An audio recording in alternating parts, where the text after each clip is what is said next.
Olá, meu nome é Felipe Arsênio Ferreira. Eu vou apresentar esse trabalho com Júlio César Guiar Costa. Somos aluno da modalidade EAGE através do consórcio CCR pela Universidade Federal do Estado do Rio de Janeiro, Unirio, do curso de Licenciatura Matemática. Ambos somos bolsistas IC, na qual integramos o grupo de análise de concepção e crenças de professores de matemática sobre a validade de soluções de problemas apresentados envolvendo o princípio fundamental da contagem, aonde a professora e doutora Luísa da Costa Tornon Martarelli é coordenadora e orientadora, e o professor doutor Ulisses Dias da Silva Costa é co-orientador. O título do nosso trabalho é o Professor na Prática da Educação Inclusiva no Brasil, e a respectiva área do conhecimento é a educação.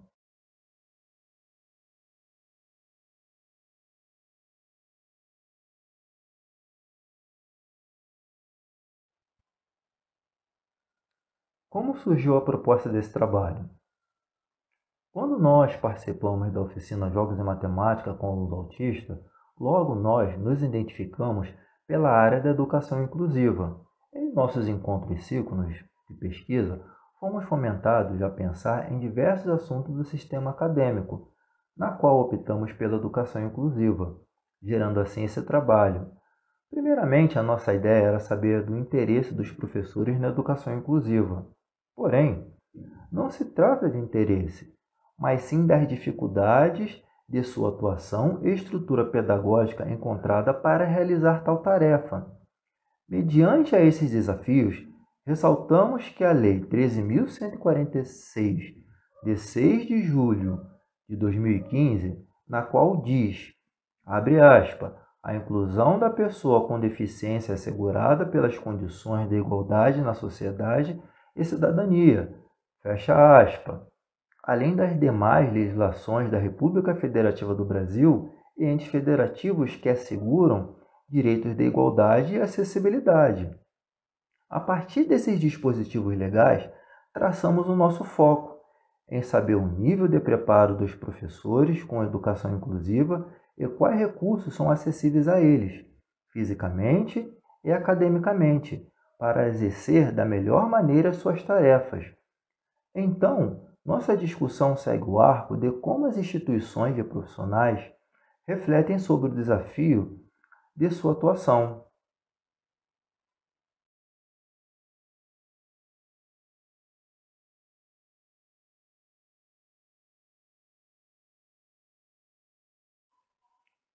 Após termos traçado o nosso foco, então nosso objetivo é mostrar o panorama nas escolas, capacitação dos profissionais em cada fase da sua formação acadêmica e queremos refletir sobre o panorama da inclusão escolar por meio da formação e experiência de cada profissional. Nossa proposta é entrevistar professores do sistema de ensino conhecendo cada pessoa, base curricular, e depois perguntamos sobre as experiências e se ele teve o preparo para trabalhar com alunos que têm alguma deficiência e como ele recebeu esse preparo.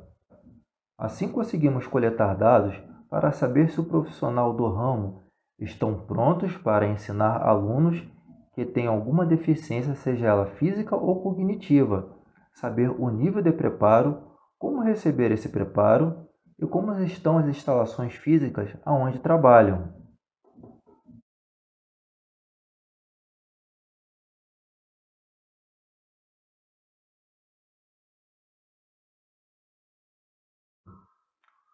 Utilizamos como metodologia a análise de conteúdo através de entrevista semi-estruturada, um modelo de entrevista flexível, que possui um roteiro prévio, mas abre espaço para que possamos fazer perguntas fora do que havia sido planejado.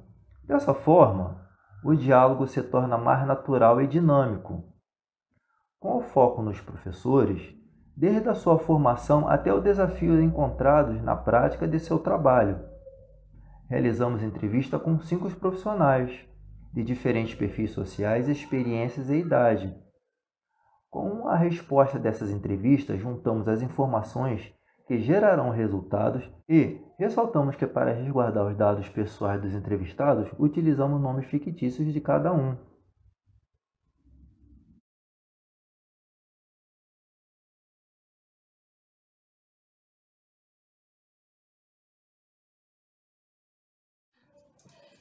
Meu nome é Júlio César Guerra Costa e vou apresentar o resultado, a conclusão e as referências bibliográficas da nossa pesquisa e artigo, formando a segunda parte da nossa apresentação. Primeiramente, gostaria de falar sobre os entrevistados da nossa pesquisa, claro que mantendo os nomes deles em sigilo devido ao princípio da ética. São eles Will, Walter, Andrew, Julie e Silvana, que são professores tanto de pedagogia, matemática ou outras áreas que já lecionaram dentro do nosso país. Ponto a ser destacado também é a situação da formação dos professores, que aqui no nosso país ela é muito fraca para a área de educação inclusiva. Nos 5 entrevistados, somente um na sua formação teve uma boa condição por parte da escola-faculdade para ele começar a função de professor da melhor forma possível na área de educação inclusiva, sendo este o Walter. Júlio, Will e Silvana já não tiveram que procurar de outras formas. As únicas matérias de educação inclusiva que tiveram eram optativas, e o Will teve uma que era obrigatória, que era Libras, mas esta também era muito defasada. Júlio, na experiência que teve, diz o seguinte: minha experiência nesse sentido foi notar que, embora o currículo de educação exija a inserção desses indivíduos nesse campo com crianças que não têm a mesma deficiência, o professor não tem se preparado para trabalhar com esse tipo de criança. Porém, se o professor vai dar aula, ele está sujeito a diversos modos, diversos tipos de pessoas com algum tipo de deficiência ou particularidade. Então, isso não deveria ser uma optativa, isso deveria ser uma disciplina obrigatória que ele vai usar isso para a vida dele. Will e Andy tiveram um similar problema. Então, a solução que encontraram era procurar por eles mesmos conteúdo didático e experiência de outros professores para poder exercer da melhor maneira a profissão deles. O Will destaca o seguinte: olha, tem alguma coisa que eu posso ajudar essa pessoa. Não posso simplesmente ignorar e continuar a aula normalmente com os demais. E Andy pontua: foi um desafio, porque ao longo da minha graduação não tive nenhum tipo de formação ou disciplina ou qualquer estudo sobre temática de educação especial. Porém, busquei através de colegas e literaturas para conhecer mais e poder trabalhar mais e melhor nas especificidades. Silvana, ao contrário dos outros professores, encontrou na escola onde ela trabalhava uma ajuda para saber melhor da educação inclusiva. Nessa escola, ela recebeu cursos de aprimoramento para desenvolver melhor essa área da prática de professor dela.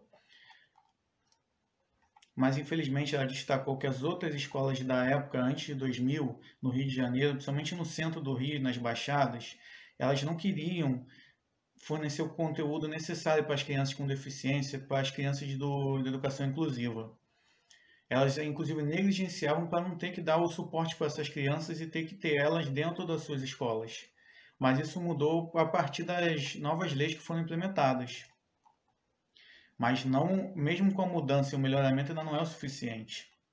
Segundo os dados do censo, no ensino fundamental, 28% das escolas públicas e 44,7% das particulares têm dependências adequadas para pessoas com necessidades especiais. No ensino médio, 44,3% das públicas e 52,7% das privadas têm dependências adequadas, ou seja, ainda tem um longo caminho a percorrer. Walter comenta essa situação também, dizendo que, também devido à pandemia, essa situação piorou. Por quê? Com a pandemia trouxe dificuldade financeira para todos. Muitos pais tiveram que tirar os alunos, seus filhos, das escolas particulares onde tinham um melhor suporte, uma melhor acomodação, inclusive física, para as crianças com deficiência, para colocar nas públicas, que ainda tem um defasamento ainda maior do que nas particulares. Com isso, gerou um problema no ensino público, durante dessa época em que vivemos de pandemia desde 2020. Isso tudo escancarou o problema das instituições de ensino público no Brasil, referente à educação inclusiva, com deficiências tanto com profissionais de ensino especializados para essas pessoas, quanto com acomodações físicas e tecnológicas para o ensino da EAD. Walter também pontuou que essa inferioridade das escolas públicas com as escolas particulares no âmbito da educação inclusiva se deve também às políticas públicas vigentes no momento.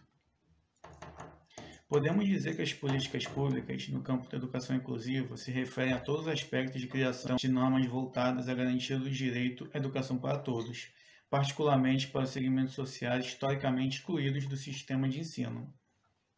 Tanto Walter quanto o Andrew, que já trabalharam dentro dos nossos entrevistados, trabalharam mais com a educação inclusiva, destacaram que a educação inclusiva vem se aprimorando ao longo do tempo, assim fazendo parte do plano pedagógico das instituições, inclusive a integralização inclusiva sendo construída e revisada anualmente no plano de estudo individualizado, o PEI, tendo participação de todo o corpo docente a fim de buscar melhorias até em suas estruturas físicas para acomodar os portadores de necessidades especiais.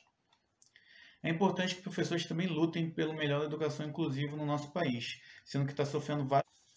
Andrew, porém, pontua sobre o melhoramento da educação inclusiva na nossa nação, dizendo a seguinte frase: esse processo de aprimoramento da educação inclusiva se faz necessário quando a gente compreende a importância da educação inclusiva. Para cada especificidade é diferente, é importante, mesmo de formas mais gerais que abordem assuntos que relatam o futuro docente, esse conhecimento que relatam as possibilidades e aprofundamento.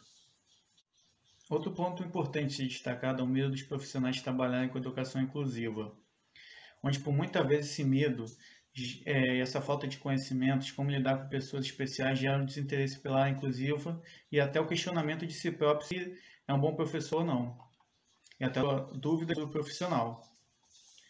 Todos os entrevistados concordam que há esse medo de trabalhar com educação inclusiva, não só do ponto de vista acadêmico, quanto do psicológico, de ter que lidar inclusive com possíveis atos de bullying que outras crianças façam com essas crianças com alguma necessidade especial. Andrew pontua que quando a gente sabe o que está fazendo, a gente perde esse medo, a gente acaba superando essas barreiras. Então, a disponibilização de cursos voltados para o ensino inclusivo são essenciais para todos os profissionais da educação, somente para os professores superar essa barreira, esse medo e exercerem sua profissão da melhor forma possível para os alunos.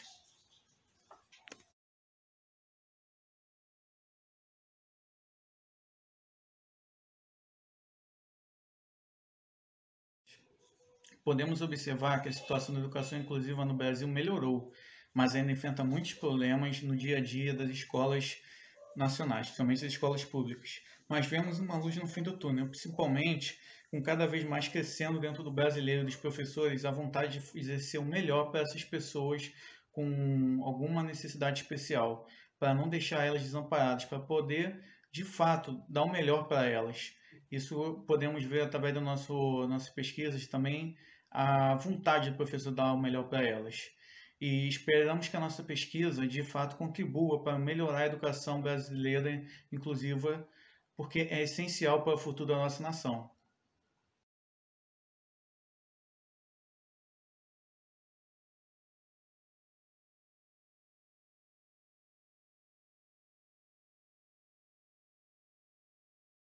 São curtas, devido à nossa pesquisa ser mais voltada para a entrevista dos professores. Mas foram as seguintes: a primeira delas, o Planalto, com o site do Planalto, para procurar as leis específicas na área de educação inclusiva. E o outro foi a Base Nacional Comum Curricular, encontrado no site do MEC. Essas foram nossas referências bibliográficas.